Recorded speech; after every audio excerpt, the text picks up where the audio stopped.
আমার নবী একদিন ফজরের সালাত পড়লেন। নবীজি ফজরের সালাতের ইমামতি করলেন। ইমামতি করে আমার নবী মসজিদে নববীতে সাহাবায়ে কেরামদেরকে নসিহত করতে লাগলেন, সাহাবায়ে কেরামদেরকে ওয়াজ করতে লাগলেন, কোরআন বুঝাতে লাগলেন। এমন সময় একজন লোক এসে আমার নবীর সামনে দাঁড়িয়ে গেল।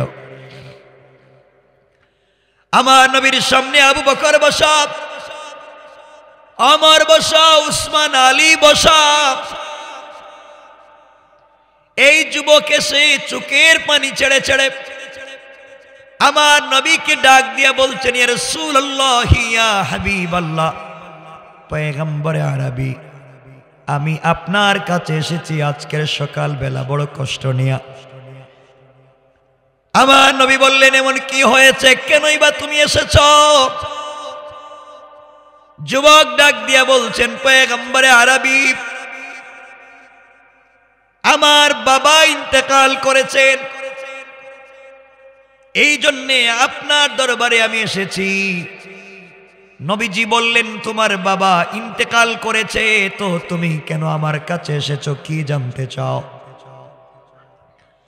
যুবক ডাক দিয়া বলছেন, পয়গম্বরে আরবি, আমার বাবা এমন একজন লোক ছিলেন যিনি আপনার পিছনে 5 ওয়াক্ত সালাত আদায় করতেন, যিনি আপনার মতো পাগড়ি পরতেন, আপনার মতো লম্বা জুব্বা পরতেন। আমার বাবার মুখে দাড়ির কোনো কমতি ছিল না। মাঝে মাঝে আমার বাবা আপনার পিছনে সালাতের সময় ইকামত দিতেন, আপনাকে সঙ্গে করে বিভিন্ন জায়গায় দাওয়াতেও গিয়েছেন। পয়গম্বরে আরবি বললেন, বলো যুবক, তোমার বাবা আমার পিছনে সালাত পড়েছে, মাঝে মাঝে ইকামত দিয়েছে, আমার সঙ্গে বিভিন্ন জায়গায় দাওয়াতে গিয়েছে, লম্বা সুব্বাওয়ালা, পাগড়িওয়ালা, দাড়িওয়ালা। তোমার বাবা ইন্তেকাল করেছে, আমি কি করতে পারি? যুবক ডেকে ডেকে বলছেন, পয়গম্বরে আরবি, আমার বাবা ইন্তেকালের আগে কয়েকটা ওসিয়ত করে গিয়েছেন, সেই কথাগুলো আপনার কাছে বলতে চাই। নবীজি বললেন, কি ওসিয়ত করেছে আমাকে একটু বলো তো। যুবক ডাক দিয়া বলছেন, পয়গম্বরে আরবি, আমার বাবা ওসিয়ত করেছেন, তিনি ইন্তেকালের আগে আমার হাত ধরে বলেছেন, তিনি যদি মারা যান, দুনিয়ার কোন মানুষকে দিয়ে যেন তার গোসলের ব্যবস্থা না করা হয়। তিনি মারা যাওয়ার পরে যখন গোসলের ব্যবস্থা করা হবে, ওই জায়গায় যেন আপনাকে নিয়ে যাই, আপনি আপনার মুখের থুতু আর লালা লাগাইয়া দিবেন, আপনার হাত দিয়া আমার বাবার বডিতে পানি ঢেলে দিবেন। রাসূল পাক বললেন, তাহলে কি হবে? গোলাম ডাক দিয়া বলছে, গোলাম ডাক দিয়া বলছেন, পয়গম্বরে আরবি, এই জন্যে আমার বাবা ওসিয়ত করেছেন, আপনি যদি আমার বাবার জানাজায় গোসলে হাজির হয়, আপনার পবিত্র জবান মুবারকের থুথু লাগাইয়া দেন, আপনার নিজের হাত দিয়ে গোসল করাইয়া দেন। আমার বাবার বিশ্বাস এবং আমাদের বিশ্বাস, যেই বডিতে রাসূল পাকের হাত মুবারক লেগে যাবে, যেই বডিতে আমার নবীর মুখের থুথু মুবারক লেগে যাবে, কবরে গেলে পরে ওই বডিতে ফেরেশতারা আযাব দিবে না। সুবহানাল্লাহ, জোরে পড়েন। এজন্য আমার মুসলমান বন্ধুগণ, এগুলো কি দ্বিতীয় পর্ব, এটা তো আলোচনার আগে বলতেন, আমি একটা আলোচনা শুরু করে ফেলেছি, একটা আয়াত পড়েছি, তো এই ব্যাপারে আজকে কথা বলতে পারবো না। হ্যাঁ, বুঝতে পেরেছি। এতগুলো অনেক কাগজ দিচ্ছেন আপনারা, আমি একটা বিষয়ে কথা বলার জন্য, এই বিষয়ে আমি কথা আমি তো একটা আয়াত পড়ে ফেলেছি, এখন এই বিষয় ছাড়া অন্য বিষয়ে কথা বলতে পারবো না। সুযোগ বুঝে যদি সুযোগ পাই তাহলে কথা বলবো। বসে থাকেন আপনারা, কষ্ট হচ্ছে না তো? কষ্ট নাই তো? বসবেন তো ইনশাআল্লাহ? আমার বন্ধুগণ, বিশ্বনবী বললেন, যুবক ঠিক আছে, তোমার বাবার যদি এই চিন্তা থাকে তাহলে অবশ্যই আমি তোমার বাবার গোসলে হাজির হব, আমার মুখের থুথু লাগাইয়া দেব, আমার হাত দিয়া তোমার বাবার বডিতে পানি ঢেলে দেব। আর কিছু কি বলতে চাও? যুবক ডাক দিয়া বলছেন, পয়গম্বরে আরবি আমার বাবা 2 নম্বর ওসিয়ত করেছেন, আমার বাবার গোসলের পরে দুনিয়ার কোন দামি কাপড় দিয়ে যেন কাফনের ব্যবস্থা না করা হয়। পয়গম্বরে আরবি আমার বাবার ওসিয়ত, আপনার পরনের একটা জুব্বা, আপনার পরনের একটা পাঞ্জাবি, আপনি যে জুব্বা পরে দিনের দাওয়াত দিয়েছেন, যে জুব্বার মধ্যে আপনার শরীর মুবারকের ঘাম লেগেছে, আপনার শরীরের ঘাম তো মিশকে আম্বরের চাইতে আরো বেশি দামি। পয়গম্বরে আরবি আপনার পরনের একটা জুব্বা যদি আমার বাবার কাফন হিসাবে আপনি দিয়ে দেন, আমার বাবার মনের আশা যেই বডিতে রসুলে পাকের জুব্বা মোবারক থাকবে, সেই বডিতে কোনোদিন কবরের ভিতরে কেউ আযাব দিতে আসবে না। নবীজি বললেন, যুবক তাও মেনে নিলাম, এরপরে কি বলতে চাও বলো? যুবক বলতেছেন, পয়গম্বরে আরবি আমার বাবার 3 নম্বর ওসিয়ত, আমার বাবা বলেছেন তার ইন্তেকালের পরে কোন সাহাবীকে দিয়ে যেন তার জানাজার ব্যবস্থা না করা হয়, আপনি যেন তার জানাজার ইমামতি করেন। আমার বাবার বিশ্বাস, আপনি যদি জানাজার ইমামতি করেন আর আপনি নামাজে হাজির হয়ে যান, আপনি যার ইমামতি করবেন আল্লাহ তাআলা তাকে কখনো জাহান্নামের আযাব দিবে না। নবীজি বললেন, যুবক তোমার তাও মেনে নিলাম, আর তোমার বাবা কি বলেছে? এবার যুবক বলতেছেন, পয়গম্বরে আরবি আমার বাবার 4 নম্বর ওসিয়ত, আমার বাবা বলেছেন আমার বাবা যদি ইন্তেকাল করে তাকে কবরের ভিতরে যখন রাখা হবে, আপনার কোলে করে আমার বাবাকে কবরে রাখবেন। আমার বাবার বিশ্বাস, আপনার নিজের হাতে কবরের ভিতরে যদি আমার বাবাকে শোয়াইয়া দেন, ওই কবরের ভিতরে কেউ আমার বাবাকে কষ্ট দিবে না। নবীজি বললেন, যুবক তোমার তাও মেনে নিলাম, এবার বলো তো তোমার বাবাকে। সাহাবায়ে কেরাম আশ্চর্য হয়ে গেলেন, এমন লোকটাকে যার জানাজা, যার গোসলে আল্লাহর রাসূল নিজে পানি দিবেন, যার বডিতে নিজে তার থুথু মুবারক লাগাইয়া দিবেন, নিজের জুব্বা পাঞ্জাবি খুলে তার কাফনের ব্যবস্থা করবেন, নিজে যার ইমামতিতে, যার জানাজায় ইমামতি করবেন, নিজে যাকে কবরে শোয়া দিবেন, এত বড় সৌভাগ্যবান পৃথিবীর কে আছে? সাহাবায়ে কেরাম আশ্চর্য হয়ে গেলেন। সাহাবায়ে কেরাম জিজ্ঞাসা করলেন, যুবক রে বলো তোমার বাবার নাম কি? এবার যুবক বলতেছেন, পয়গম্বরে আরবি আমার বাবা তো সে যে আপনার পিছনে সালাত পড়েছে, আপনার সঙ্গে বিভিন্ন দাওয়াতে গিয়েছে, মাঝে মাঝে ইকামত দিয়েছে, লম্বা দাড়িওয়ালা, লম্বা সুব্বাওয়ালা, লম্বা পাগড়িওয়ালা। আমার নবী বললেন, তোমার বাবার নাম বলো। এবার যুবক বলতেছে, হুজুর আমার বাবার নাম হলো আব্দুল্লাহ ইবনে উবাই ইবনে সালুল। বুঝেন নাই? আব্দুল্লাহ ইবনে উবাই ইবনে সালুল, যিনি মদিনার সবথেকে বড় মুনাফিক, বিশ্ববিখ্যাত মুনাফিক, তার মতো মুনাফিক আল্লাহর জমিনে আর নাই। সাহাবায়ে কেরাম আশ্চর্য হয়ে গেলেন, ওমর ডাইরেক্ট তরবারি খুললেন, কোন দাঁড়া, এতক্ষণ এসে ওয়াজ নসিহত করলে সব ঠিক। আমার নবী বললেন, ও ওমর তুমি তরবারি কুশমুক্ত করবা না, কুশবদ্ধ করে ফেলো। আব্দুল্লাহ ইবনে উবাই ইবনে সালুল সম্পর্কে আমিও শুনেছি, সে মুনাফিক, আমার পিছনে নামাজ পড়ে মসজিদ থেকে বের হয়ে আমার বদনাম করে, মসজিদে জেরার তৈরি করে আমাকে মারতে চায়। ওহুদের ময়দান থেকে 300 সেনাবাহিনী নিয়া 300 জন যুদ্ধ নিয়ে ফেরত চলে এসেছে, সব আমি মানি, ও মুনাফিক আমি জানি, কিন্তু আল্লাহ তার ব্যাপারে এখনো কোরআনের কোনো আয়াত নাজিল করেন নাই, সুতরাং আমি বিশ্বনবী তাকে মুনাফিক বলতে পারি না।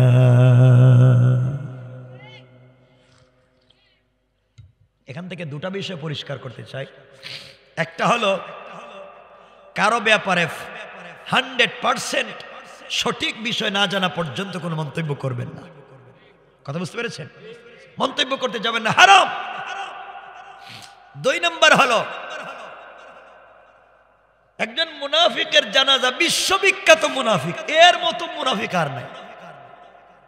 নবীজি তার জুব্বা দিবেন, নবীজি থুতু দিবেন, নবীজি ইমামতি করবেন, নবীজি কবরে রাখবেন, অথচ এই রসুলকে মারার জন্য সব থেকে বেশি প্ল্যান করছে। হে মসজিদে জেরার তৈরি করে আগুন লাগাইয়া মারতে চাইছে। হে আরেকজন ইহুদিরে দিয়া খাসির গোশতের মধ্যে বিষ মিশাইয়া আমার নবীরে খাওয়াইয়া মারতে চাইছে। হে আমার নবীর পিছনে সালাত পড়ে আমার নবীরে মারতে চাইছে। ওহুদের ময়দান থেকে 300 যুদ্ধ নিয়ে পলায়ন করছে। তার নাম আব্দুল্লাহ ইবনে উবাই ইবনে সালুল। রাসূল বলছেন তার জানাজায় যাবেন। সাহাবায়ে কেরাম নবীদের পাঞ্জাবি টান দিয়ে ধরছে, যাইতে পারবেন না। মুনাফিক, ইসলামের দুশমন, ওর জানাজায় আপনি যেতে পারেন না। রাসূল বলছেন তোমরা যাই বলো, আল্লাহ আমারে কিছু বলেননি। আমার বন্ধুগণ, গভীর মনোযোগ। আল্লাহর পয়গম্বর জানাজায় হাজির হয়ে গেলেন। সাহাবায়ে কেরাম আশ্চর্য, বিশ্ববিখ্যাত একটা মুনাফিক, এর জানাজায় শেষ পর্যন্ত নবীজি হাজির হয়ে ইমামতি করবেন। নবীজি দাঁড়ায়া গেলেন। দাঁড়ায়া জানাজার নামাজ শুরু হয়ে গেল। আল্লাহু আকবার বলে হাত কান পর্যন্ত উঠালেন। কান পর্যন্ত উঠে এখনো হাত নামান নাই। জিবরিল আমিন হাজির হয়ে গেলেন। সালাম দিয়ে বলছেন ইয়া রাসূলুল্লাহি ইয়া হাবিবাল্লাহ, পয়গম্বর আরবি, আপনি হাত উঠিয়েছেন কান পর্যন্ত, ওই হাত আর নামাতে পারবেন না, হাত বাঁধতে পারবেন না, ইমামতি চলবে না। নবীজি বললেন কেন জিবরাইল, কি হয়েছে? ইয়া রাসূলুল্লাহি, আপনি কার জানাজায় এসেছেন যে সারা জিন্দেগি আপনার বিরুদ্ধাচরণ করেছে, ইসলামের দুশমনি করেছে? ও দাড়িওয়ালা হতে পারে, পাগড়িওয়ালা হতে পারে, পাঞ্জাবিওয়ালা হতে পারে, ও আপনার পিছনে নামাজি হতে পারে, ও মাঝে মাঝে ইকামত দিতে পারে, কিন্তু আপনার কাছে ভালো মানুষ হলেও আল্লাহর দফতরে এসে মুনাফিক। আল্লাহ বলে দিয়েছেন আপনি যদি 1 কোটি বার জানাজা পড়ান, আপনি পাঞ্জাবি দেন, আপনি নিজের হাতে কবরে রাখেন, আল্লাহর যায় আসে না। 1 কোটি বার জানাজা পড়ালেও মুনাফিক রে আল্লাহ কোনদিন মাফ দিতে পারে না। এই সমাজে যারা মুনাফিক, যারা আল্লাহ কোরআনে কারীমের 1 নম্বর পড়া 2 নম্বর সূরা বাকারার শুরুর দিকে বলেছে ওয়াইদা খালাউ ইলা শায়াতিনহিম ক্বালু ইন্না মাআকুম ইন্নামা নাহনু মুস্তাহজিউন। আপনার কাছে এসে বলে আপনার সাথে আছি, আরেকজনের কাছে গিয়ে বলে তার সাথে আছি, এমন লোকের অভাব আসেনি? আমার বন্ধুগণ, সুতরাং সমাজে যারা মুনাফিকি করে, ভিতরে ভিতরে ইসলামের দুশমনি করে, আল্লাহর জমিন থেকে আল্লাহর দ্বীনকে মুছে দেওয়ার জন্য গাদ্দারি করে, তুমি আর আমি মাফ করে দিতে পারি, তোমার আর আমার আত্মীয় হতে পারে, আল্লাহর দফতরে তারা মুনাফিক। সুতরাং মুনাফিককে যেখানে পাওয়া যাবে আল্লাহর দুশমনের সঙ্গে কোনো সমঝোতার স্যাক্রিফাইস নাই। ঠিক কিনা বলে? সমাজের সব থেকে বড় ক্ষতি করে এই মুনাফিকেরা। আপনারা আজকে পড়ে আছেন কে লম্বা টুপি, কে জালি টুপি, কে গুল টুপি, কে কিস্তি টুপি, কে লম্বা জুব্বা, কে কাটা জুব্বা, কে হাত মাথার উপরে বাঁধলো, কে বুকের উপরে, কে নাভির নিচে, কে জোরে আমিন বলল, কে আস্তে আমিন বলল, কিয়া নবী সালাম আলাইকা বলল, কিয়া নবী সালাম আলাইকা বলে নাই। এই নিয়ে আমারই করেন। কসম রব্বে পাকের জাতের এগুলা ভুলে যান। কাফেরেরা যখন মুসলমানদেরকে পিটায় তখন জানতে চায় না তুই হাত কোন জায়গায় বাঁধলে, তোর পাঞ্জাবি লম্বা না বাট্টি, তোর টুপির কালার কি জানতে চায় না, জানতে চায় তুই মুসলমান কিনা। এই জন্য গোটা দুনিয়ার মুসলমানদেরকে বিভ্রান্ত করবেন না। যারা মুসলমানদেরকে বিভ্রান্ত করে নিজের ঘরে মাইর লাগায়া, ভাই ভাই দিয়া মাইর লাগায়া ইসলামকে ধ্বংস করতে চায়, ওরা জানে না ওদের কৌশলের চাইতে আমি আমার আল্লাহর কৌশল বড়। কোন ঠিক কিনা? আমার আল্লাহ কোরআনে কারিমে বলছেন ওয়া মাকারু ওয়া মাকারাল্লাহ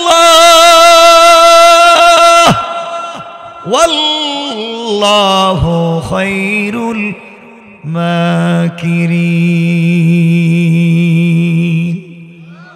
আল্লাহ রাব্বুল ইজ্জত ওয়াল জালাল ঘোষণা করে দিলেন, গোলাম রে, দুনিয়ার জমিনে যারা কৌশল করে দিন মুছে দিতে চায় ওরা জানে না ওদের কৌশলের চাইতে আমার আল্লাহর কৌশল আরো বড়। কোন সুবহানাল্লাহ। এই জন্য সমাজকে যারা বিভ্রান্ত করতে চায়, সমাজ থেকে যারা দিনকে মুছে দিতে চায়, মনে রাখবেন যুবকেরা, আল্লাহকে ওয়াস্তে মনে রাখবেন, যত বিপদ আসুক না কেন আমরা ইসলাম থেকে দূরে চলে যাব না। আজকে রাশিয়া ইউক্রেনের উপর আক্রমণ করেছে, আক্রান্ত ইউক্রেন, ওরা মজলুম। আজকে আমরা তাদেরকে গালি দিচ্ছি না। পৃথিবীর যে কোনো ধর্মের যে কোনো বর্ণের মানুষ কষ্ট পেলে আমরা সাপোর্ট দিতে পারি না। আমরা শান্তি চাই, আমরা যুদ্ধ চাই না, আমরা মারামারি চাই না, আমরা স্বাধীন রাষ্ট্র মিঠে মাটি ছেড়ে পরাধীন হয়ে ঘুরুক, ওটা আমরা চাই না। কিন্তু আজকে ইউক্রেনে আক্রমণ হয়েছে, রাশিয়ায় করেছে, গোটা ইউরোপ আমেরিকা ঐক্যবদ্ধ হয়েছে, মানবতার দোহাই তুলে হাজার হাজার অবরোধ দেওয়া হচ্ছে। কিন্তু আজ থেকে দীর্ঘ 50 বছর এই ইউরোপ আমেরিকা আজকে মধ্যপ্রাচ্য সহ গোটা মুসলিম কান্ট্রিতে শরীর থেকে কলিজাত থেকে রক্ত জড়িয়েছে, ঠিক কিনা বলে? কোনো মানবতা ছিল না। প্যালেস্টাইন থেকে রক্ত ঝরছে, সিরিয়া, ইরাক, আফগানিস্তান রক্ত ঝরছে, এখানে কোনো মানবতা নাই। এখানে যারা মারে, আজকে প্যালেস্টাইনের মুসলমানদের কলিজাত থেকে ইসরায়েলিরা রক্ত জড়িয়েছে।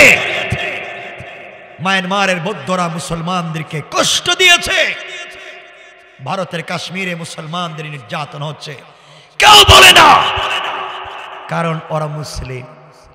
এজন্য আল্লাহর ওয়াস্তে মুসলমানদেরকে আলাদা চোখে দেখবেন না। এখনো দাঁড়িয়ে যান, এখনো দাঁড়িয়ে যান। রব বলেছেন, আমি কথা দিলাম, তোমরা শুধু আমাকে কথা দেও, তোমরা আমার পথে চলবে, আমি আল্লাহ নিজেই তোমাদেরকে হিফাজতের দায়িত্ব নিলাম। কষ্ট হচ্ছে না তো আপনাদের? তাহলে এই কথাগুলো বুঝবেন এই কোরআন থেকে। আল্লাহ কোরআনকে বলেছেন কিতাবুন আনজালনাহু ইলাইকা লিতুখরিজান নাসা মিনাজ যুলুমাতি ইলান নূর। আল্লাহ কোরআনকে বলছেন কোরআন ম্যাগনেট, কোরআনকে বলছেন কোরআন লাইট, কোরআনকে বলছেন সমাজকে পরিশুদ্ধ করতে পারে আল কোরআন। আর আপনারা এই কোরআন শরীফে বানাইছেন মক্তবে বাচ্চাদের পড়াবার বই, কোরআন রে বানাইছেন জানাজার জিয়ারত করার বই, কোরআনকে বানাইছেন শবে বরাতের শবে কদর খতম পড়ার বই, কোরআন শরীফ রে বানিয়েছেন কেউ মইরা গেলে তার বাড়িতে 10 জন মিলে খতম পড়ে 500 টাকা করে পাওয়ার বই, কোরআনকে বানিয়েছেন তাবিজ আর কবজ দেওয়ার বই। ঠিক বলি নেই? এই বানিয়েছেন কোরআন।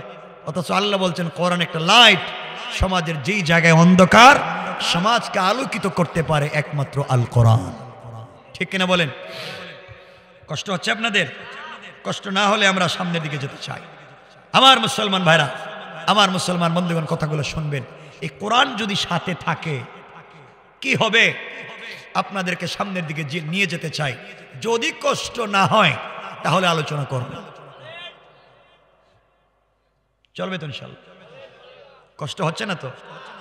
একটু হাত দেখান তো, কার কার কষ্ট হচ্ছে? এই আগের জায়গায়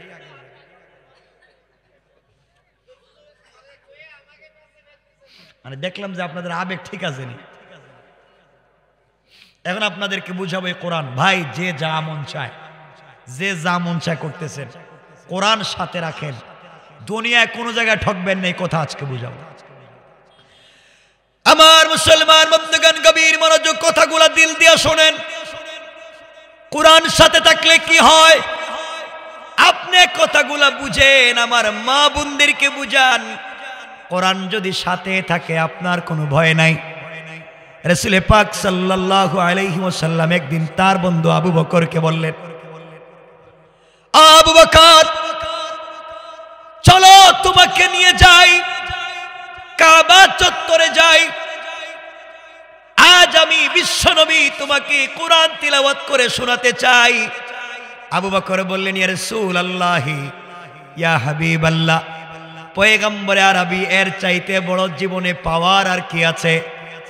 যার কাছে লৌহে মাহফুজ থেকে আল্লাহ কোরআন নাজিল করেছেন, সেই রসুলে পাক আমি আবু বকরকে কোরআন তিলাওয়াত করে শোনাবে, এর চাইতে জীবনে বড় চাওয়ার আর পাওয়ার হতে পারে না। বিশ্বনবী আবু বকরকে নিয়ে পৌঁছে গেলেন কাবা চত্বরে। হযরত সিদ্দিক আকবর বসে পড়লেন। আমার নবী আবু বকরের রানের উপরে মাথা রেখে শুয়ে পড়েছেন আর বলছেন, আবু বকর আমি তেলাওয়াত করি, তুমি শোনো। আমার নবী তেলাওয়াত করেন। আবু বকর আমার নবীর চেহারা মুবারকের দিকে তাকায়া আল্লাহর কাছে ছোট্ট ছোট্ট আওয়াজে বলতেছেন, আল্লাহ তাআলা, মনে হচ্ছে আসমানের চন্দ্র সূর্য আমার কুলে আছে। আয় আল্লাহ তাআলা, এভাবে যদি হাজার লক্ষ বছর চলে যায় আর আমি যদি রাসূলের নূরানী চেহারা মুবারকের দিকে তাকায়া থাকি, লক্ষ বছর চলে গেলে আমার পেটে কোনো খিদে লাগবে না। আমার নবীজি কোরআন তিলাওয়াত করে যান। হঠাৎ করে আবু বকরের চোখ পড়েছে রাস্তার দিকে। আবু বকর তাকায়া দেখেন একজন বৃদ্ধা মহিলার মতো দেখা যায়। কাঁধের মধ্যে দুইটা বস্তা নিয়েছে, হাতের মধ্যে বড় বড় আরো দুইটা পাথর নিয়েছে, বিশাল পাথর। আমার নবীর দিকে আসতেছে। আবু বকর চিন্তায় পড়ে গেলেন, ব্যাপার কি? এই রাস্তা দিয়ে কে আসে? কোরআন সাথে থাকলে কি হবে তা বুঝাতে চাই, ভালো করে বুঝবেন। আবু বকর বলছেন, ইয়া রাসূলুল্লাহ, চিনি না, দূর থেকে মনে হচ্ছে একজন মহিলা কাঁধের মধ্যে পাথরের বস্তা নিয়ে, হাতের মধ্যে বিশাল পাথর নিয়ে আসতেছে, নির্ঘাত আপনাকে আঘাত করবে। দেন আমি ওই মহিলাকে দুনিয়ার জমিন থেকে উঠায়া দেই। আমার নবী বললেন, আবু বকর রে না, আমার আল্লাহ আমাকে জানিয়ে দিয়েছে কোন কাফের, কোন বেঈমান, কোন বিরুদ্ধবাদী যদি আমি রাসূলকে আঘাত করবার জন্য আসে, যত বড় অস্ত্র নিয়ে আসুক না কেন, আল্লাহ পাক আমাকে জানিয়ে দিয়েছেন কোরআন একটা লাইটের নাম, কোরআন একটা ম্যাগনেটার চুম্বকের নাম। আমি যেন কোরআন থেকে তেলাওয়াত করি, হাজার হাজার জালেম যদি আমার সামনে দাঁড়িয়ে যায় আঘাত করবার জন্যে, আল্লাহ বলেছেন, বন্ধু তুমি যদি কোরআন থেকে তেলাওয়াত করো, আমি আল্লাহ কথা দিলাম সকল বেঈমান আর বিরুদ্ধবাদী থেকে বাঁচায়া দেওয়ার জিম্মাদার স্বয়ং আমি আল্লাহ।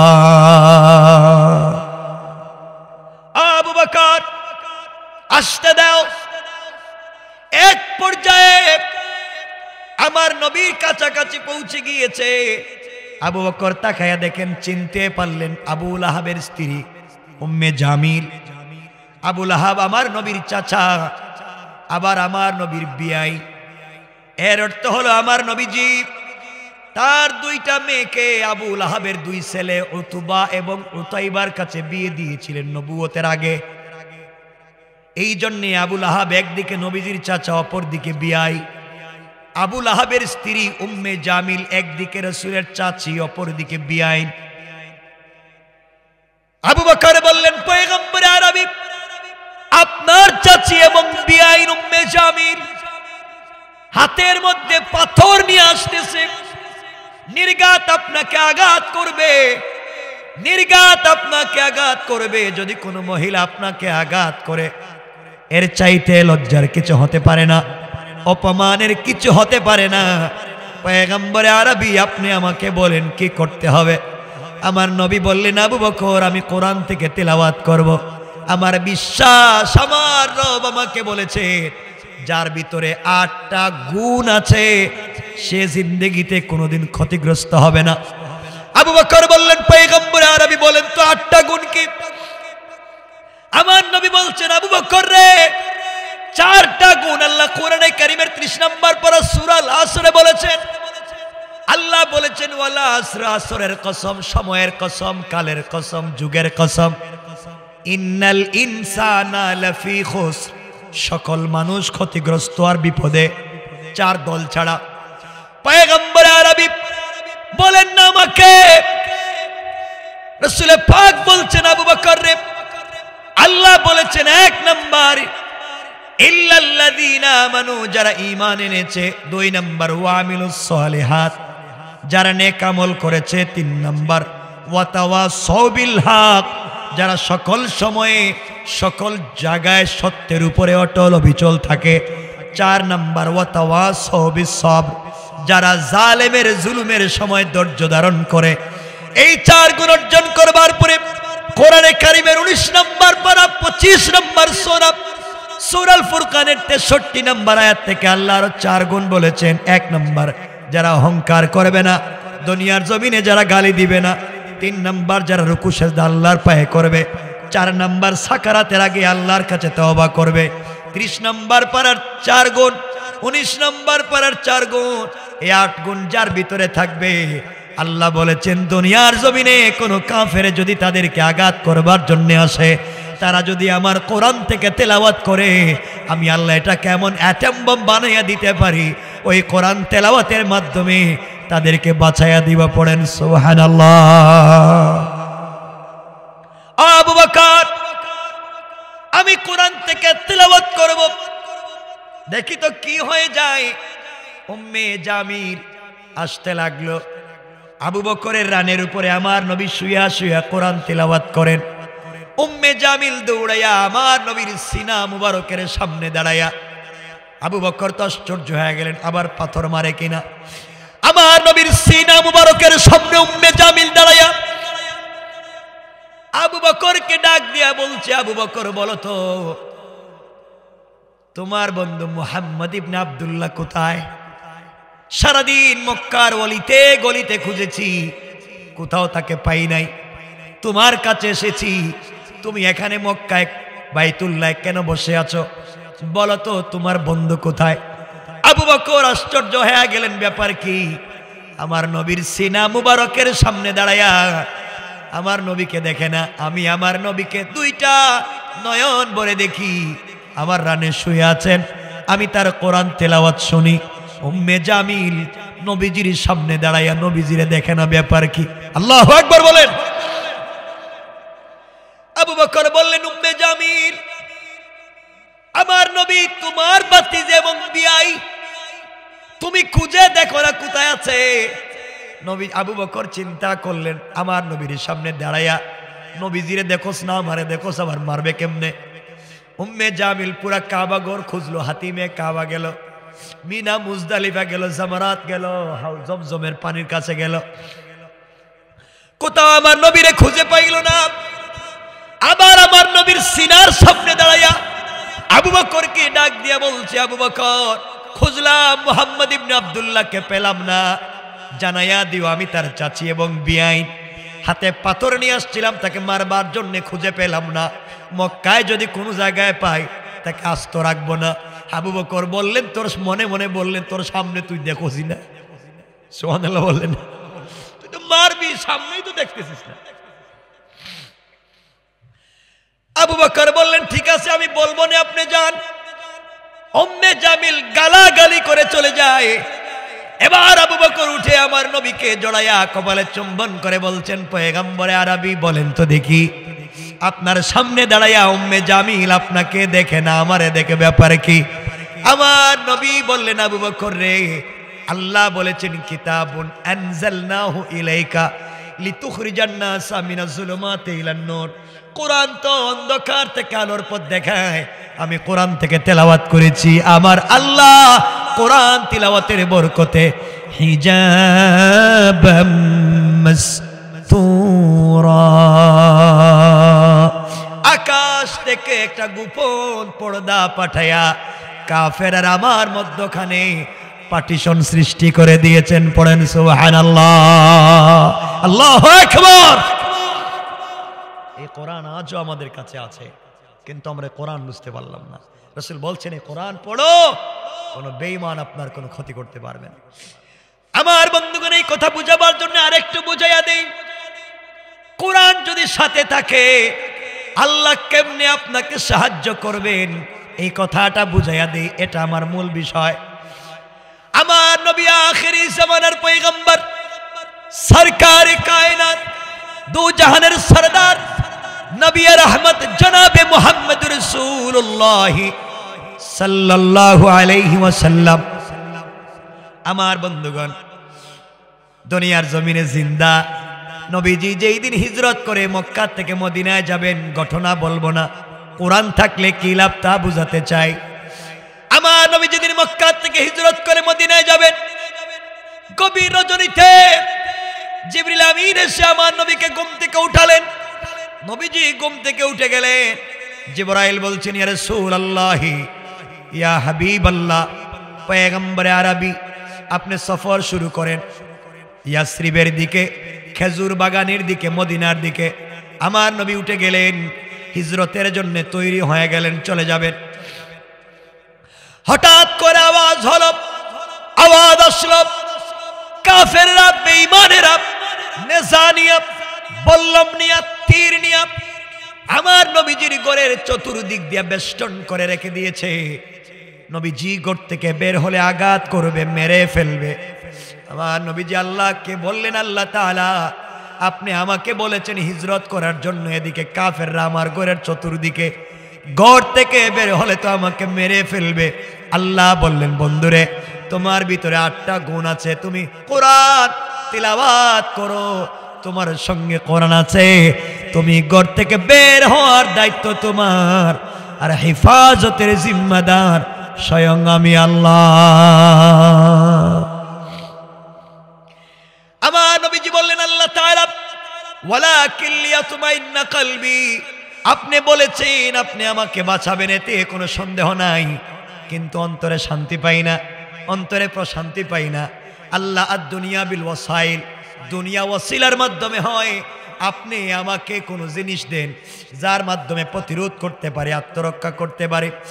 আমার আল্লাহ বললেন, বন্ধুরে, তাহলে তুমি হাতের মধ্যে কিছু বালি নাও, হাতের মধ্যে কঙ্কর নাও, হাতের মধ্যে কিছু পাথর নাও, আর তোমার কাছে যে কোরআন আছে ওই কোরআন থেকে তেলাওয়াত করে ফু দিবা, ওই পাথরগুলা কাফেরদের উপরে নিক্ষেপ করবা, এরপরে তোমাকে বাঁচাইয়া দিব। আমার রাসূল বলছেন, আল্লাহ তাআলা কি বললেন আপনি? কাফেরেরা ঘরের চতুর্দিকে দাঁড়িয়ে আছে, আমি যদি দরজা খুলে পাথর নিক্ষেপ করি তা তো একদিকে যাবে, হয়তো সামন দিকে, কাফেররা পিছনে, ডাইনে বামে, চতুর্দিকে কাফের, আমি তো একদিকে মারলে অন্য দিকের কাফেররা আমাকে আঘাত করবে। আল্লাহর রাসূলকে আল্লাহ বলছেন, বন্ধুরে, তোমার কাজ হলো হাতের মধ্যে পাথর নিয়ে একদিকে নিক্ষেপ করে দেওয়া, আর আমি আল্লাহর জিম্মাদারিতে সকল কাফেরদের চুকে চুকে পৌঁছে দেওয়ার দায়িত্ব নিলাম, স্বয়ং আমি আল্লাহ। আমি বুঝাতে চাই, কোরআন সাথে থাকলে কি লাভ। এক পর্যায়ে বিশ্ব নবী হাতের মধ্যে পাথর নিয়ে কোরআন থেকে তেলাওয়াত করলেন, সামনের দরজা খুললেন, শুধু সামন দিকে মারলেন, ডাইনে বামে পিছনে মারতে পারলেন না, শুধু সামন দিকে নিক্ষেপ করলেন। তাকায়া দেখেন চতুর্দিকের কাফেরদের চোখে পড়ে গিয়েছে, চোখ রগড়াতে লাগলো, চোখ মুছতে লাগলো। আমার নবী মদিনায় পৌঁছে গেলেন। পুরা ঘটনা বলছি না, এরপরে কে বুঝাতে চাই। নবীজি মদিনায় পৌঁছে গেলেন, কাফেরেরা ধরতে পারলো না। একদিন আল্লাহ পাক বিশ্ব নবীকে বলছেন, বন্ধুরে, বলো তো তুমি কেমনে মদিনায় যেতে পারলে? ওই দিন তো একদিকে তুমি নিক্ষেপ করলা, চতুর্দিকের কাফেরের চোখে কেমনে গেল? আল্লাহ রাসূল বলছেন, আল্লাহ তাআলা, আমি কেমনে জানবো, আপনিই বলেন। আমার আল্লাহ বললেন, বন্ধু তাহলে শোনো, আমার রামাইতা ইদ রামাইতা ওয়ালাকিন্নাল্লাহ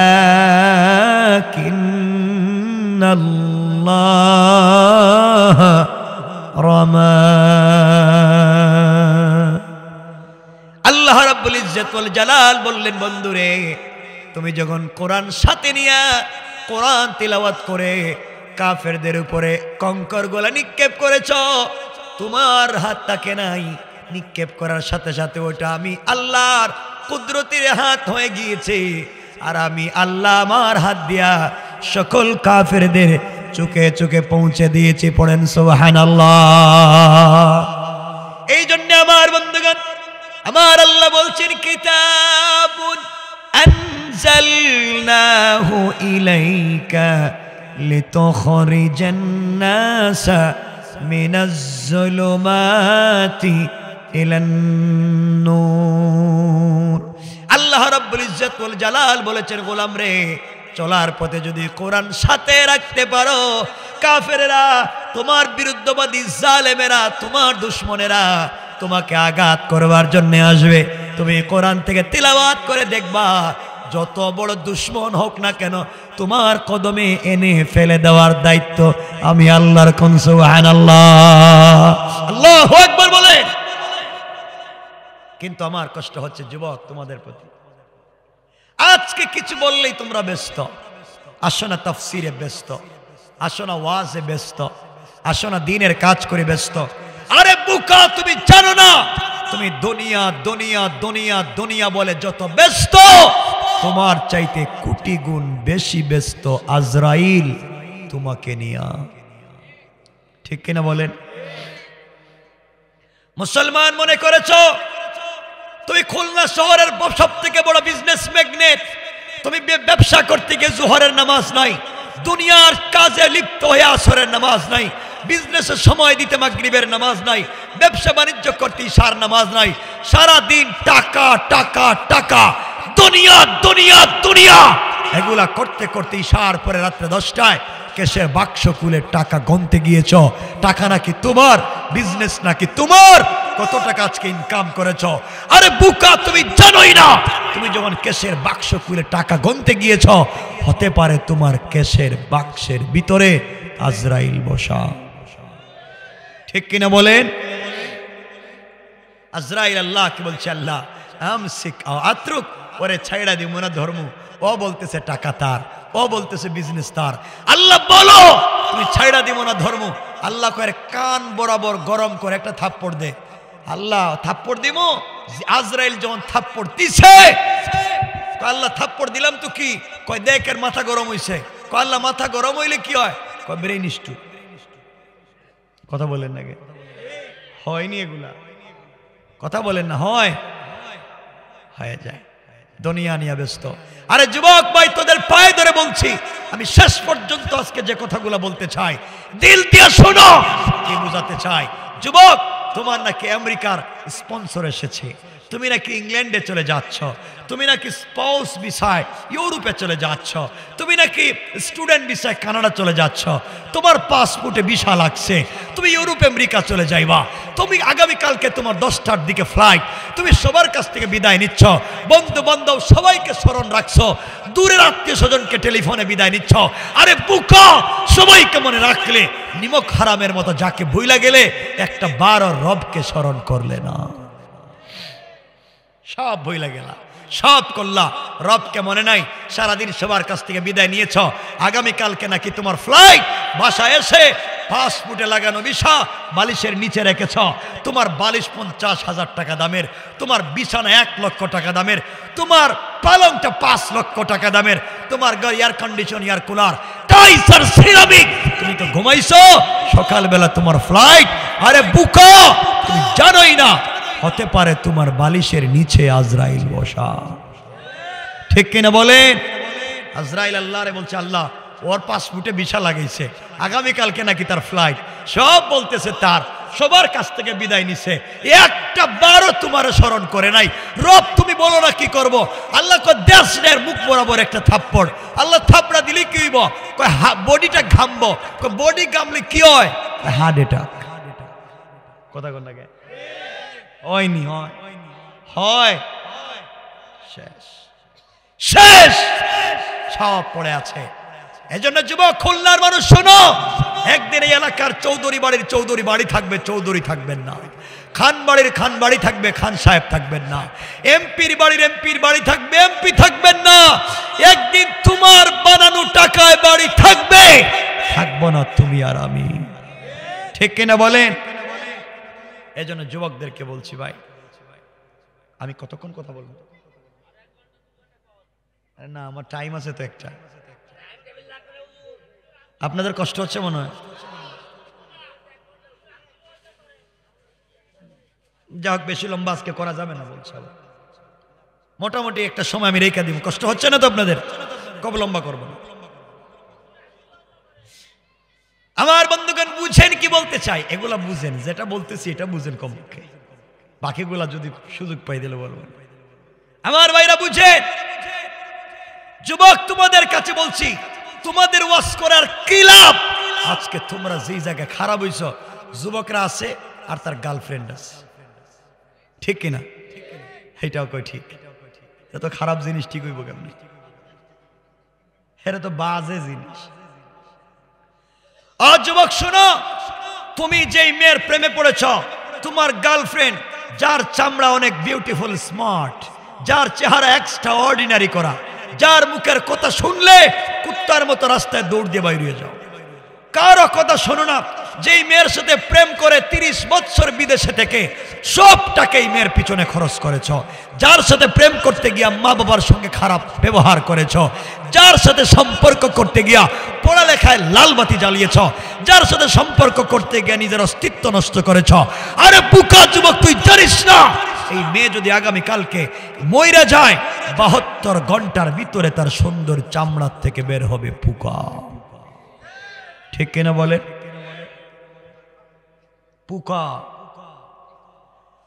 যুবক তোমাদেরকে ভালো করে বুঝাচ্ছি, শোনো, তুমি যেই মেয়ের প্রেমে পড়ে মা বাবার সঙ্গে খারাপ ব্যবহার করো, পরিবার এবং বংশের মুখে চুনকালি দিয়েছ, 30 বছর ব্যবসা বাণিজ্য করে সবটাকে এই মেয়ের ফ্যামিলিতে খরচ করেছ, তুই জানিস না ভাই, এই মেয়ে যদি আগামীকালকে ঘুম থেকে উঠে সকালবেলা তোমার চাইতে স্মার্ট, তোমার চাইতে টাকাওয়ালা আরেকটা যুবককে পেয়ে যায়, হয়তো তোমাকে ভুলে যাইতে 1 মিনিটও লাগবে না। কেনই ভুল পথে যাও? কেনই ভুল পথে যাও?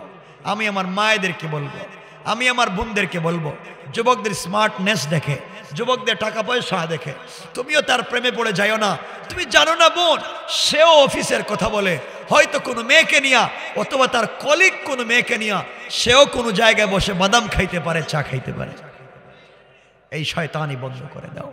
প্রেম যদি করতে হয় রবের সাথে সম্পর্ক করো, সম্পর্ক যদি করতেই হয় আমার আল্লাহর সাথে সম্পর্ক করো, আমার আল্লাহর সাথে সম্পর্ক করো। প্রেম তো করেছেন আল্লাহ আমার রসুলের সাথে, আমার রসুলকে মাঝে মাঝে আমার আল্লাহ ডাক দিতেন, ইয়া আইয়ুহাল মুদ্দাসসির, ইয়া আইয়ুহাল মুজাম্মিল, কুম ফাআনজির ওয়া রাব্বাকা ফাকাব্বির ওয়া সিয়াবাকা ফাতাহহির। আমার আল্লাহ আমার রসুলকে মাঝে মাঝে ডাক দিতেন, ও চাদরওয়ালা চাদর খোলো, কম্বলওয়ালা কম্বলের নিচ থেকে বের হও। ও বন্ধু হাবিবুল্লাহ, তুমি খাদিজার সঙ্গে কম্বলের নিচে, আল্লাহু আরশ ইস্তাওয়া, আমি আরশে আজিমে একা একা। বন্ধু তুমি ঘুমিয়ে আছো, রব ঘুমায় না, লা তাখুযুহু সিনাতুম ওয়ালা নাওম। আমি আল্লাহ তোমার প্রেমে ঘুমাই না, তুমি ঘুমিয়ে আছো।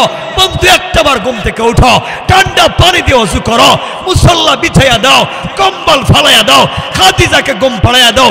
একবার আমার প্রেমে পাগল হইয়া সেজদায় গিয়ে সুবহান বলে ডাক দাও। আমি রব কথা দিলাম আরশে আজিমে থাকবো না, সাথে সাথে তোমার ঘরের দরজায় হাজির হয়ে যাব। রব তো তার নাম। রব আফসোস করে বলছেন, ইয়া আইয়ুহাল ইনসান মা গাররাকা বিরাব্বিকাল কারীম। এই মানুষ, তোদের কি হয়েছে? কে তোকে ধোঁকা দিয়েছে আমার মতো মহান রব থেকে? অথচ আল্লাযী খালাকাকা, আমি আল্লাহ তোকে বানিয়েছি।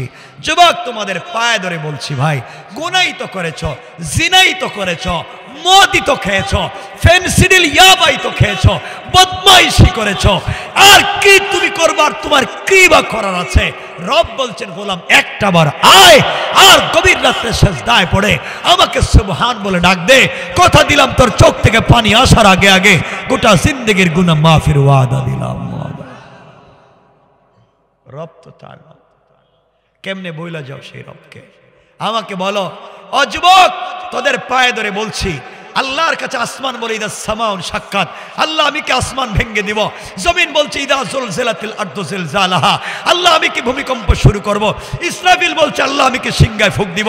আল্লাহ বলে আসমান তুই ভাঙ্গিস না, জমিন তুই ভূমিকম্প দিস না, ইসরাফিল সিংহায় ফুঁক দিস না। আল্লাহ কেন দিব না? একটাও তোমারে চিনে না, সবগুলা বেঈমান আর মুনাফিক, কেউ তোমার পথে চলে না। আল্লাহ বলেন তুই জানিস না রে, শিরোমণির কিছু জোয়ান আর জোয়ানি, কিছু যুবক আর যুবতী গভীর রাত্রে ঠান্ডা পানি দিয়ে ওযু করে, যাদের বডিতে জোয়ানি আছে, যাদের বডিতে যৌবন আছে, চাইলে সারা রাত্র মদের বারে থাকতে পারে, চাইলে সারা রাত্র জিনা ব্যভিচার করতে পারে। এই যুবক আর যুবতী আমি আল্লাহকে স্মরণ কইরা ঠান্ডা পানি দিয়ে ওযু করে গভীর রাত্রে যখন সিজদায় গিয়ে সুবহান বলে ডাক দেয়, আমি আল্লাহর দিলের সব ব্যথা ভুলে যায়। রব তো তার না, তুই কেমনে সেই রবকে ভুলে যাও? গোলাম যখন সিজদায় গিয়ে পড়ে সুবহান, তখন আল্লাহ ফেরেশতাদেরকে বলেন, ও ফেরেশতা, আমার গোলাম কি বলছে? আল্লাহ বলছে সুবহান, তুমি নাকি পবিত্র, সে নাকি অপবিত্র। জীবনে বহুত গুনাহ করেছে, অন্যায় করে ফেলেছে, আজ বুঝতে পেরেছে সে অপবিত্র, আপনি পবিত্র। আল্লাহ বললেন, এই খুলনার যুবক কি আমারে দেখছে? আল্লাহ তোমারে না দেখেই বলছে তুমি পবিত্র। আল্লাহ খুশি হয়ে বলছেন সাব্বাহতানি, অবশ্যই আমি পবিত্র। আর গোলাম এতদিন পরে আমাকে স্বীকার করবার কারণে সাব্বাহতুকা, গোলাম দুনিয়ায় তোরে বানালাম পবিত্র, আর আখিরাতে দিলাম বিনা হিসাবে জান্নাত। সুবহান। গোলাম যখন সেজদায় গিয়ে একটা বার পড়ে আলা, আল্লাহ ফেরেশতাদেরকে বলছেন, ও ফেরেশতা, এই গোলামটা কি বলছে খুলনার? আল্লাহ ও বলছে আলা, তুমি নাকি বড়, সে নাকি ছোট। আল্লাহ বললেন, ও আমার দেখা বলতেছে? আল্লাহ না দেখেই বলতেছে তুমি বড়, সে ছোট। আল্লাহ বললেন, আলাইতানি, অবশ্যই আমি বড়। আর আজকের দিনে গোলাম আমাকে স্বীকার করবার কারণে আলাইতুকা, গোলাম দুনিয়ায় বানালাম তোকে বড়, আর আখিরাতে বড় বানাইয়া বহুত পয়গম্বরদের আগে জান্নাতের ফয়সালা করে দিলাম। কেমনে বুঝায়? এই রবকে কেমনে ভুলে যাও? তুমি তো গুনাহ করছো, রবকে ভুলে যাইও না। রব বলছেন, কথা দিলাম কেউ জানবে না, সব গুনাহ আমি মাফ করে দেব, কেউ জানবে না, কেউ জানবে না। এজন্য যুবকদেরকে বলছি, ভাই তোমাদের জওয়ানি আছে, আমাদের জওয়ানি আছে। এই যে রমজানুল মুবারক আসছে, রমজানুল মুবারক একটা হসপিটালাইজড, রমজানুল মুবারক একটা হসপিটালের মতো। আমি তোমাদেরকে এদিকে নিয়ে গেলে ভিন্ন কথা হয়ে যাবে। তোমাদেরকে শুধু এতটুকুন বলতে চাই, দিন ভুলে যাইও না, ইসলাম থেকে দূরে যাইও না, রাসূলের পথে আসো, ইসলামের পথে আসো। দেখো স্বাদ আর মজা। একটা কথা মনে রাখবা যুবক, তোমাকে আমাকে বিভ্রান্ত করবার লোকের অভাব নাই। আমাদেরকে বিভিন্ন পথে নিয়ে যেতে চাইবে, ফেন্সিডিল ইয়াবা হাতে ধরাইয়া দিতে চাইবে।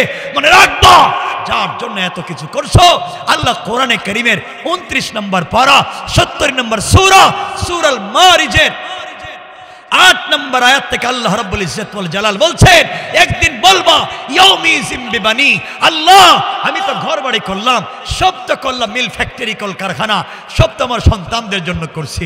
কিয়ামতের দিন এসে আমার সন্তান আমারে চিনে না। ইয়াউমিজিম বিবানি, আল্লাহ আমার সন্তানরে পড়াইবার জন্য, ইংলিশ মিডিয়ামে দেওয়ার জন্য, আয় আল্লাহ ভালো স্কুলে পড়াবার জন্য আমি তো রাত দিন কষ্ট করেছি, গাদার মতো কাজ করেছি, তোমার নাম নিতে পারি নাই, গোলাম বাচ্চাদেরকে পড়াইছি, আজকে আমাকে চিনি না। রব আমার বাচ্চাদেরকে শিকল দিয়ে বাঁধো, আমারে ছেড়ে দাও। ইয়াউমি ইদিম বিবানি, আমার সন্তানদেরকে বাঁধো, যাদের কারণে আজকে আমার অবস্থা, যাদের জন্য বাড়ি গাড়ি করে দিলাম, যাদের জন্য মিল ফ্যাক্টরি করে দিলাম, যাদের জন্য কল কারখানা করে দিলাম, গোটা জিন্দেগি গাদার মতো কাটাইয়া দিলাম, সন্তানদের ভবিষ্যতের চিন্তা করলাম, আজকে সন্তান আমার চিন্তা করে না। আল্লাহ সন্তানদেরকে বাঁধো, আমারে ছেড়ে দাও। আল্লাহ হাসি দিয়া বলছেন, গোলাম বাঁধলাম তোর সন্তানদেরকে, তোরে কিন্তু ছাড়তাম না। সন্তানকে বাঁধলাম, তোরে ছাড়তাম না।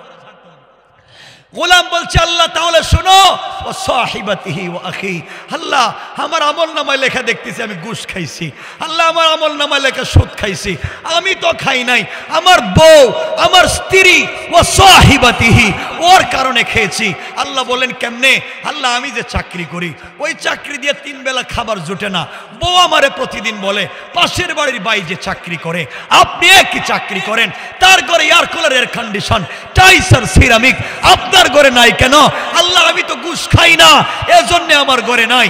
বউর জ্বালাতন সই না, বউর কথা শুনতে শুনতে এক পর্যায়ে ঘুষ খাওয়া শুরু করছি। বউর কথা সই না, সুদে টাকাই না, ঘরে আসি লাগাইছি। আল্লাহ আমার আমলনামায় সুদ আর ঘুষ লেখা কেন? বউর কেন নাই? আল্লাহ ওয়া সাহিবাতিহি, আমার বউরে বাঁধো, এরে বাঁধো। আমি বানাইয়া বলতেছি, কোরআনে কারীম 29 নম্বর পারা সূরা আল মারিজ 70 নম্বর সূরা খুলেন 8 থেকে। আল্লাহ বলবেন, গোলাম রে, নিজের সন্তানদেরকে আজকে আমাকে দিলে, নিজের স্ত্রীকে আমাকে দিলে এরপরেও ছাড়বো না। আয় আল্লাহ, আমি তো জান্নাতে যেতে চাই, জাহান্নাম ভাল লাগে না। আল্লাহ ওয়া সাহিবাতিহি ওয়া আখি, আমার ভাই বোনদেরকে বাঁধো, ও আখি। আল্লাহ বললেন কেন? আল্লাহ, আমি ছিলাম বড় ভাই, আমার বোন আমার ভাইরা ছিল ছোট, ওদেরকে মানুষের মতো মানুষ করবার জন্যে ভাইদের পিছনে সময় নষ্ট করেছি, ওদেরকে স্টাবলিশ করেছি, বিদেশে পাঠিয়েছি, চাকরি বাকরির ব্যবস্থা করেছি, বোনদেরকে ভালো জায়গায় পড়াইয়া বিয়ে দিয়েছি। আল্লাহ, ভাই বোনের চিন্তা করতে গিয়ে আমি আমার খবর নিতে পারি নাই। আল্লাহ তাআলা, আজ আমার ভাই বোন আমাকে চিনে না। যাদেরকে আমি ইউরোপ আমেরিকা পাঠালাম, যাদের জন্য আমার টাকা দিয়ে জমি কিনে তাদেরকে ভাগ দিলাম, আমার টাকা দিয়ে ঘর বানাইয়া ভাইদেরকে ভাগ দিলাম, আমি ভাইদেরকে বিজনেস দিলাম রে রব, ভাইদেরকে বিয়ে দিলাম, বোনদেরকে বিয়ে দিলাম, আজ আমারে কেউ চিনে না। আল্লাহ তাআলা, আমার ভাই বোনদেরকে বাঁধো, আমারে ছেড়ে দাও। আল্লাহ বলেন, গোলাম, তোর ভাই বোনদেরকে বাঁধলাম কিন্তু তোরে ছাড়বো না। গোলাম বলতেছে, আল্লাহ, আমার আমল নামায় দেখা আমি খুলনা শহরে চাঁদাবাজি করছি। আল্লাহ, আমার আমল নামায় লেখা আমি আরেকজনের জায়গায় খাত দখল করছি। আয় আল্লাহ তাআলা, এগুলা তো আমি করি নাই। আল্লাহ বলছেন, কে করছে? গোলাম বলছে, ওয়া ফাসিলাতিহিল্লাতি তুমি। আয় আল্লাহ, আমি করি নাই। আমার গোষ্ঠীর মুরব্বী, আমার গ্রামের মুরব্বী, আমার দলের লিডার আমারে বলছে, এর মাথায় বাড়ি দিয়ে আমি আসি। কথা বলেন না কেন? আমার লিডার বলছে, ওর মাথায় মার, যা লাগে আমি আছি, ওর জমি দখল কর, 10টা সিলাই লাগলে আমি দেখব, মামলা হলে জামিন আমি করাবো। ঠিক কিনা বলেন না কেন? এগুলো নাই, নাই হলে ওয়াজ বাদ দিয়ে দিব। তাহলে আমার আমল নামায় লেখা আমি নাকি বল্টুর মাথায় বাড়ি মারে 20টা সিলাই দিছি লেখা। আমি লেখা খুলনা শহরের কার দোকান থেকে 10 লাখ টাকা চাঁদা উঠাইছি। আল্লাহ, আমি তো কিছু করি নাই, সব করাইছি আমার গ্রামের, আমার গোষ্ঠীর মুরব্বী, আমার গ্রামের লিডার বলছে ওর জমি 1 হাত দখল কর, জাল দলিল বানাইয়া দিব আমি। কথা কন না? এই এতিমের বাড়ি দখল কর, নামজারি প্রিন্ট করাইয়া দিব আমি। আল্লাহ, ও তো সব কইরা দিছে, আমি জানি না। ও ফাসিলাতিহিল্লাতি তুই, আয় আল্লাহ, ওরে বান্দেন, আমার গোষ্ঠীর মুরব্বী, আমার গড়ের মুরব্বী, আমার গ্রামের মুরব্বী, আমার দলের লিডার, ওরে বান্দেন। আল্লাহ তাআলা, ওর কথায় আমি ইয়াবা ব্যবসা করছি, তারাও কিন্তু চাঁদা দিছি। কথা বলেন না? আল্লাহ বলেন, তোর গোষ্ঠীর মুরব্বী, গ্রামের মুরব্বী, দলের লিডার সবগুলোর বাদলাম, কিন্তু তোরে ছাড়তাম না। আল্লাহ, আর কি দিব? আমার বউ দিলাম, আমার ভাই বোনদেরকে দিলাম, আমার বাচ্চা দিলাম, মা বাপ দিলাম, গ্রামের মুরব্বী দিলাম, আমার গোষ্ঠীর মুরব্বী দিলাম, দলের লিডার দিলাম, এরপরে আমারে ছাড়বেন না? আল্লাহ কয় না, আরো কিছু দে। এবার গোলাম বলতেছে, ওয়ামান ফিল আরদি জামিআন সুম্মা ইউনজি।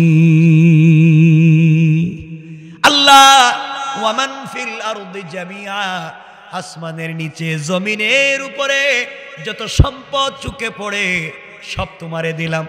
সুম্মা ইউনজি, এরপরে আমারে ছেড়ে দাও, আমার ভাল লাগে না।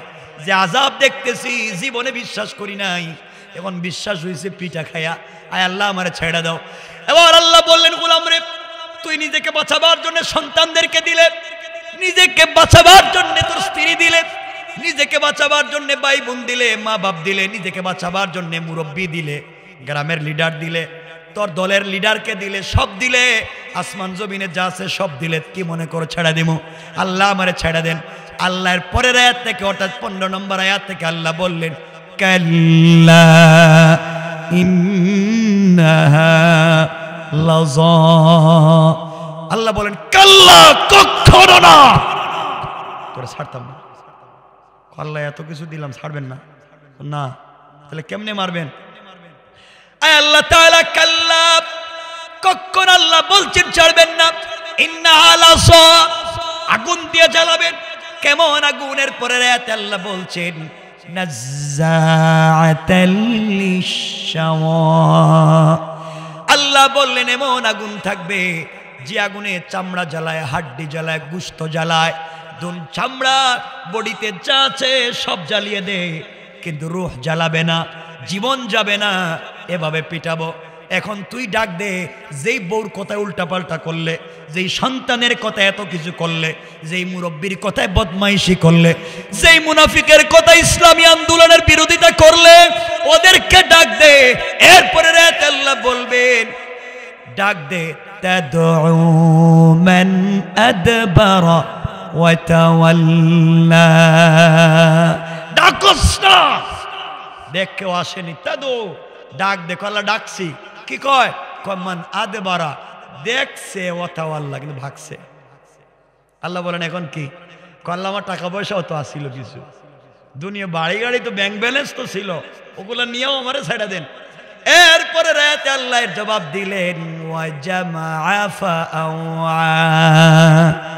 যারা সম্পত্তি জমা করেছো আর ফিক্স ডিপোজিট করেছো, এই কথাকে সুন্দর করে বুঝাবার জন্য আমার আল্লাহ কোরআনে কারিমের 30 নম্বর পারা সূরা হুমাযার মধ্যখানে বলছেন, আল্লাযী জামাআ মালান ওয়া আদ্দাদা, যারা সম্পত্তি জমা করলেন আর গণনা করলেন।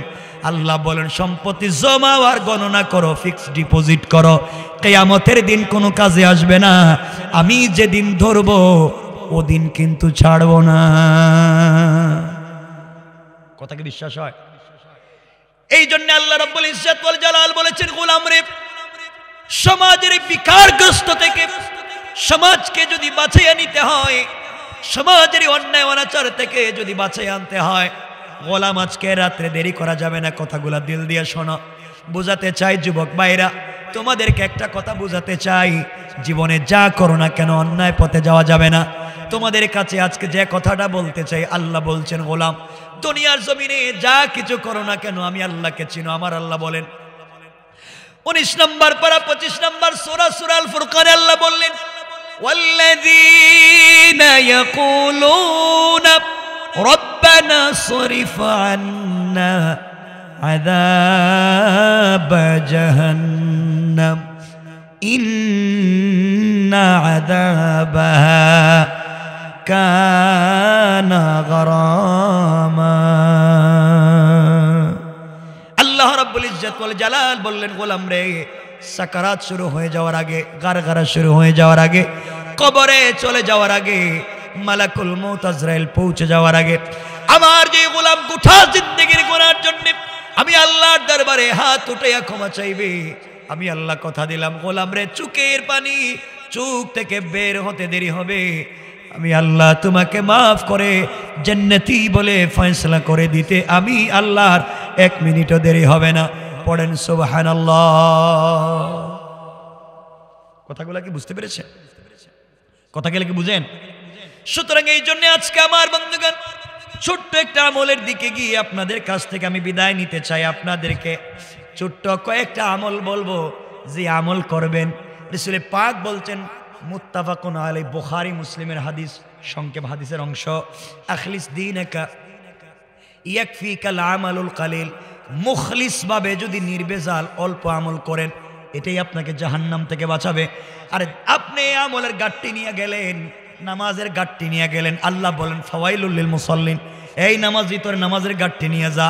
নামাজ পড়ে সুদ খাইলে, নামাজ পড়ে ঘুষ খাইলি, নামাজ পড়ে শয়তানি নাফরমানি করলে, ওই নামাজ দিয়ে কোনো কাজ হবে? বলেন না কাজ হবে? এজন্য আপনাদেরকে একটা হাদিসের দিকে নিয়ে যাই, আর ওই কথাটা বলে আলোচনা শেষ করব। মনোযোগ দিয়ে শুনবেন কি বলতে চাই সংক্ষেপ করে করে। আমার বন্ধুগণ, হযরত আলী কাররামাল্লাহু ওয়াজহার riwayaতের হাদিস। আমার মুসলমান বন্ধুগণ, আমার নবী মসজিদে নববীতে বসা ফজরের সালাত আদায় করে বসলেন। সাহাবায়ে কেরাম আমার নবীর সামনে বসা। নবীজি বললেন, আলী কি এখানে আছো নাকি? আলী বলছেন, ইয়া রাসূলুল্লাহ, আমি তো আছি। আলী দাঁড়িয়ে গেলেন। নবীজি বললেন, আলী রে, আমি কি সহজ কোনো আমলের কথা বলবো? আমি কি তোমাকে এমন সংক্ষেপ কোনো আমলের কথা বলবো যেই সংক্ষেপের আমল করে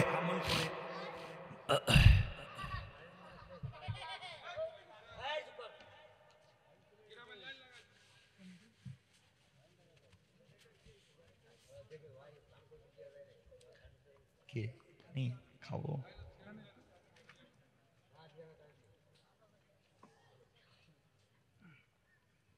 আমার বন্ধুগণ, এখন তো সাউন্ডই নেই।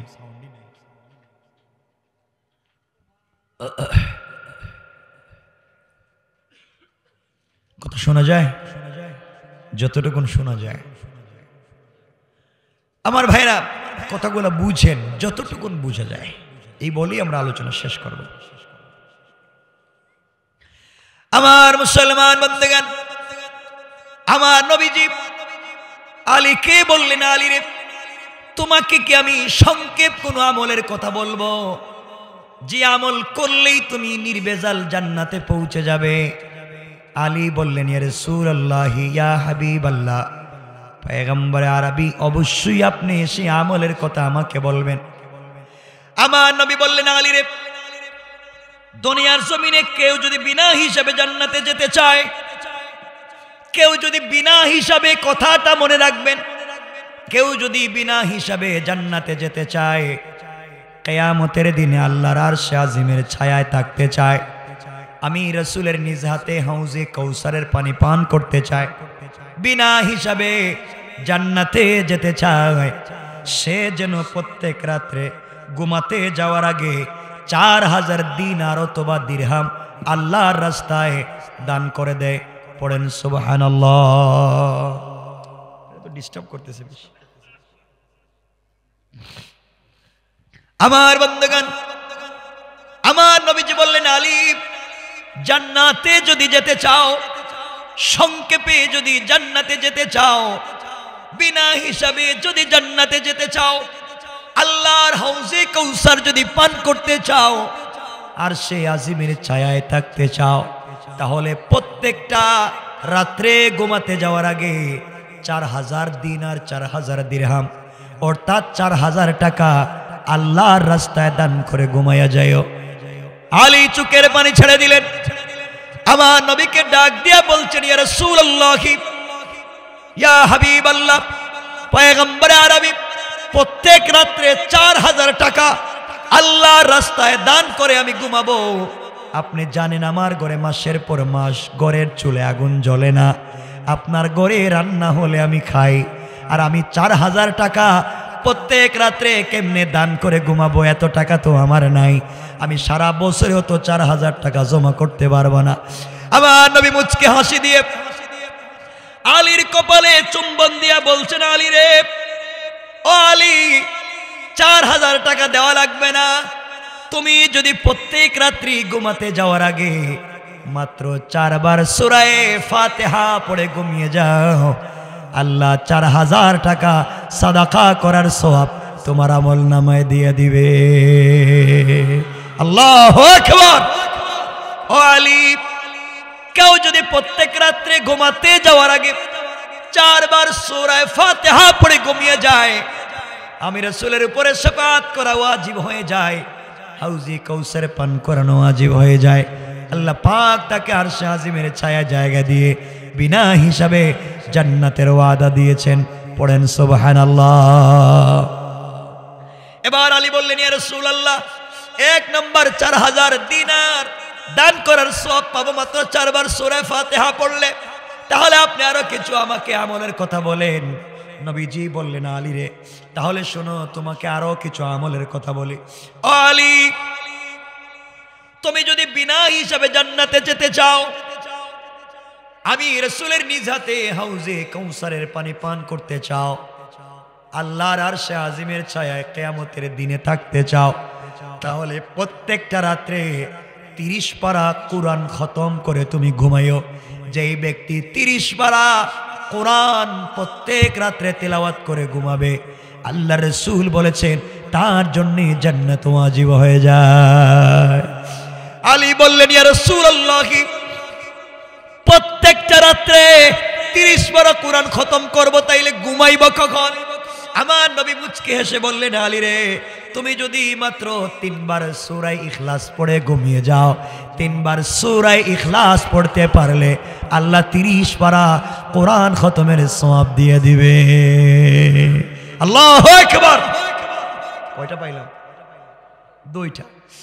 এবার আলীর ভিতরে কৌতূহল জাগলো, এত ছোট ছোট আমল এত বিশাল নাকি? ইয়া রাসূলুল্লাহ আমাকে আরো কিছু বলেন। এবার নবীজি বললেন, আলী রে, তুমি যদি জান্নাতে যেতে চাও, হাউজে কাউসারের পানি পান করতে চাও, আল্লাহর আরশে আজিমের ছায়ায় থাকতে চাও, আলী তুমি জান্নাতের মূল্য পরিশোধ করে ঘুমাইও, 8টা জান্নাতের মূল্য দিয়ে তুমি ঘুমাইও। এবার আলীর চোখে পানি, আর কাঁদতেছেন আর বলতেছেন, ইয়া রাসূলুল্লাহ, ইয়া হাবিবাল্লাহ, পয়গম্বরে আরবি, জান্নাতের মূল্য দেওয়ার মতো কোন মানুষ কি পৃথিবীতে আছে নাকি? আপনি বলছেন জান্নাতের মূল্য আমি দিব 8টা জান্নাত, আর আপনি বলেছেন জান্নাতের ভিতরে ছোট্ট ছোট্ট যে পাথর থাকবে সরিষার দানার মতো, এক একটা পাথরের দাম আরশ কুরসি লৌহ কলম যা তৈরি করেছেন আল্লাহ তাআলা সব বিক্রি করে দিলে একটা পাথরের দাম হবে না। আর আপনি বলছেন 8টা জান্নাতের মূল্য দিয়ে আমি ঘুমাবো, এত টাকা আমি কোথায় পাবো? আমার নবী বলছেন, আলী রে, আমি জানি তুমি জান্নাতের মূল্য দেওয়ার চিন্তা করে যাই দিকে গিয়েছো, ওগুলা তোমার কিছুই লাগবে না। আলী রে, ঘুমাতে যাওয়ার আগে 8টা জান্নাতের মূল্য যদি পরিশোধ করে ঘুমাতে পারো, জান্নাত ওয়াজিব হয়ে যাবে। আলী বলছেন, ইয়া রাসূলুল্লাহ আপনি বলেন কি করব? নবীজি বললেন, আলী রে, যেই ব্যক্তি ঘুমাতে যাওয়ার আগে মাত্র 3 বার দুরূদ শরীফ পড়ে ঘুমিয়ে যাবে, আমি রাসূলের উপরে মাত্র 3 বার দুরূদ শরীফ পড়বে, 8টা জান্নাতের মূল্য পরিশোধ হয়ে যায়। আল্লাহু আকবার। এবার আলী খুশি হয়ে গেলেন, ইয়া রাসূলুল্লাহ এত ছোট ছোট আমল এত বিশাল নাকি? আমাকে আরো কিছু বলেন। এবার নবীজি বলছেন, আলী রে, প্রত্যেক রাত্রে ঘুমাতে যাওয়ার আগে তুমি একটা ঝগড়া ভাঙ্গে ঘুমাতে যাইও।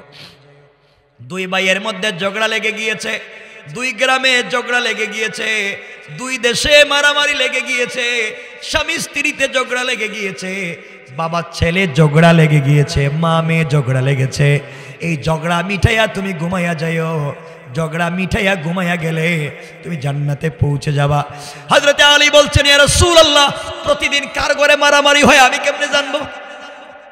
কে ঘরে মারামারি করতেছে আমি কেমনে জানবো? আপনি বললেন, আমি কি গ্রামে ঝগড়া খুঁজতে যাবো না? কে কোন জায়গায় মারামারি করতেছে? আপনি বলছেন স্বামী স্ত্রীর ঝগড়া, বাবা ছেলের ঝগড়া, মা মেয়ের ঝগড়া, ভাই ভাইয়ের ঝগড়া, বুনে বুনে ঝগড়া, গ্রামে গ্রামে ঝগড়া, দেশে দেশে ঝগড়া। এটা ভাঙ্গিয়া যেন ঘুমাইয়া যায়, কোথায় পাবো?